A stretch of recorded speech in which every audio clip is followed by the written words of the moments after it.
या तो रखे सारा अभिमान से दूर होकर भी दिल को हमेशा यह एहसास रहता है, भूषण ज्वेलर्स, अनमोल रिश्तों के लिए। नमस्कार, जीवन उत्साह न्यूज़ पर आप सभी दर्शकों का स्वागत है। मैं लाइव लेकर चल रहा हूं आपको बड़सर अस्पताल के परिसर में। आज मैं खड़ा हूं और जैसे कि पहले मैं आपको ये दिखा देता हूं, बड़सर अस्पताल का अब एक नया रूप जल्दी जल्दी आपके बीच में आने को तैयार है। सभी जो पुरानी बिल्डिंग्स थी वो अब डिसमेंटल लगभग हो गई हैं और अब नई बिल्डिंग्स को लेकर जो है वो सरकार यहाँ तैयारी कर रही है। लेकिन इन बिल्डिंग्स में कार्य करने के लिए जो लोग सरकार अपॉइंट करती है, उनमें चाहे डॉक्टर्स हों चाहे जो भी लोग हों, वह लोग भी सुविधाओं की दरकार रखते हैं। उनका भी हक बनता है कि सरकार उनकी बात को सुने और जो वो सेवाएं दे रहे हैं उन सेवाओं का लाभ उनको भी मिले। आपने जैसे देखा होगा कि कोरोना महामारी के समय में जो हेल्थ वर्कर्स द्वारा स्वास्थ्य सेवाओं में जो मेहनत की गई है उसको कभी भुलाया नहीं जा सकता है। उन्होंने अपने परिवार, अपनी ज़िंदगी को दांव पर लगाकर हर वो प्रयास किया जो एक सच्चा भारतीय होने के नाते किया जा सकता है। अब चाहे वो बात केवल उन लोगों की हो जो स्वास्थ्य विभाग में डायरेक्ट अपॉइंट हुए हैं, या फिर उन लोगों की हो जो चाहे किसी अनुबंध के तहत काम करते हो, या फिर चाहे जो ये आप देख रहे हैं NHM कर्मचारियों के, नेशनल हेल्थ मिशन के अंदर जो कर्मचारी काम करते हैं, उनकी बात हो। अभी हाल ही में आपने देखा होगा हिमाचल प्रदेश में मुख्यमंत्री श्री जयराम ठाकुर जी ने काफ़ी सारी लोगों के जो विरोध प्रदर्शनों के बाद उनके नियमितीकरण को लेकर, अलग अलग चीज़ों को लेकर बहुत सारे कार्य किए और बड़े अच्छे बात है, सराहनीय पहल है सरकार की। क्योंकि जो कर्मचारी कार्य करते हैं कहीं ना कहीं अपनी सुरक्षा भी ढूंढेंगे। अपने परिवार के लिए जो लोग दिन रात काम करते हैं, समाज के लिए काम करते हैं, उनको ये बनता भी है, हक भी बनता है। तो इसी सब को लेकर आज हिमाचल प्रदेश में आप देखेंगे, मेरे सहयोगी थोड़ा यहाँ दिखाएंगे, जिला स्वास्थ्य समिति अनुबंध कर्मचारी संघ national health mission Himachal Pradesh जिला हमीरपुर नियमितीकरण की मांग को लेकर NHM कर्मचारियों द्वारा काम छोड़ो यानी पेन डाउन आंदोलन किया जा रहा है।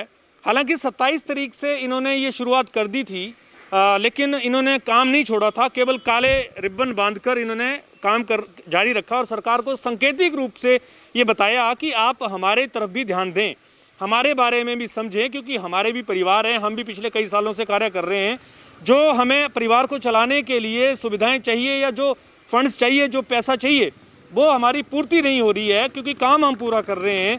चाहे वो टीबी का अभियान देश में चला हो, उसको कम करने की बात की गई हो, चाहे वो पोलियो की बात हो, गांव-गांव तक स्वास्थ्य सुविधाओं को पहुंचाने की बात हो, कोरोना महामारी की बात हो, या किसी भी तरह का कोई भी कार्य हो, ये वो कर्मचारी हैं जो स्टेपनी के रूप में यूज़ किए जाते हैं। इसमें डॉक्टर्स भी हैं, अकाउंटेंट्स भी हैं, इसके अंदर ड्राइवर्स भी हैं, इसके अंदर लैब टेक्नीशियन, सभी तरह के पद इसके अंदर हैं।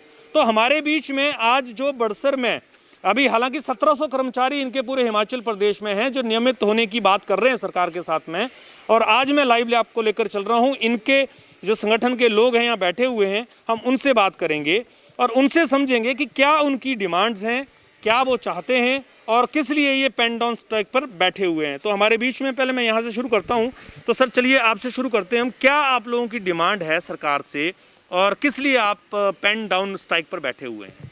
सबसे पहले तो मीडिया वालों का धन्यवाद, जो आप लोग यहाँ पे आए हमारे लिए इतनी ठंड में, उसके लिए धन्यवाद।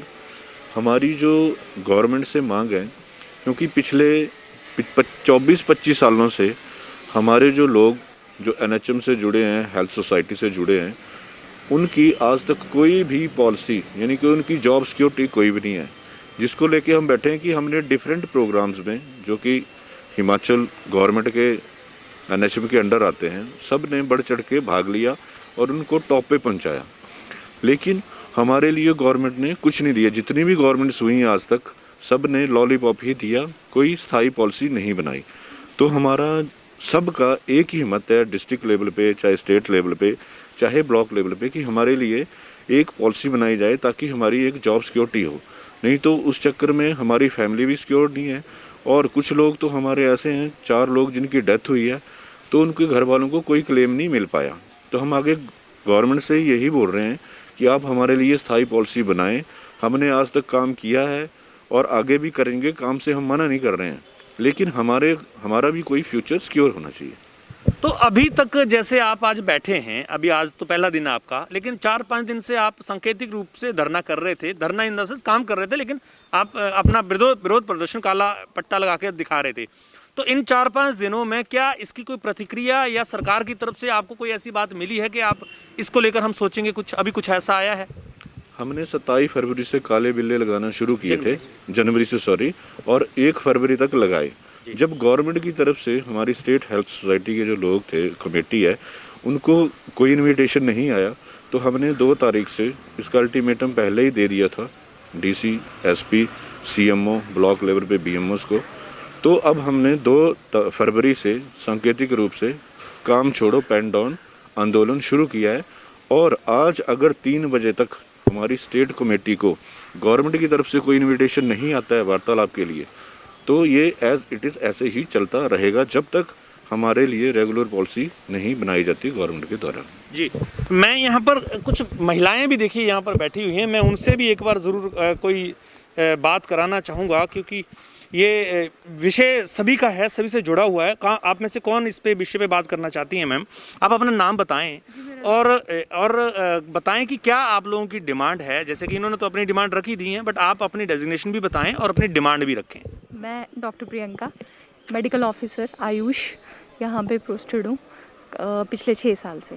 ठीक है, तो जितने बेनिफिट स्टेट अपने एम्प्लॉयज़ को दे रहा है, ये हमें ये कहते हैं कि हम सेंटर के एम्प्लॉयज़ हैं, जो बेनिफिट सेंटर से हमें आता है वो हमें दिया जाता है जी। कि 10% 15% हाइक। लेकिन जो चीज़ ये अपने स्टेट एम्प्लॉयज़ को दे रहे हैं वो अभी तक हमारे ऊपर इन्होंने नहीं लागू की है। जितने भी हाइक्स हैं वो उनको दिए जा रहे हैं और हमें हमेशा से सेंटर का ही मतलब बताया जा रहा है। तो इस चीज़ को हम चाहते हैं, जयराम ठाकुर जी से हमारी गुहार है कि इस चीज़ के ऊपर गौर किया जाए, क्योंकि जितना काम बाकी एम्प्लॉयज़ ने किया है हमने भी उतना ही काम किया है। हेल्थ डिपार्टमेंट में हमने क्वारंटीन, नाके, डायरेक्ट कोविड केयर सेंटर्स, अपनी फैमिली को हमने 20-20 दिन छोड़ के हमने वो सारी ड्यूटीज़, बीइंग फीमेल्स हमने अपने बच्चे छोड़े हैं घर पे और हमने वो सारी की सारी ड्यूटीज़ वहाँ पे दी हैं।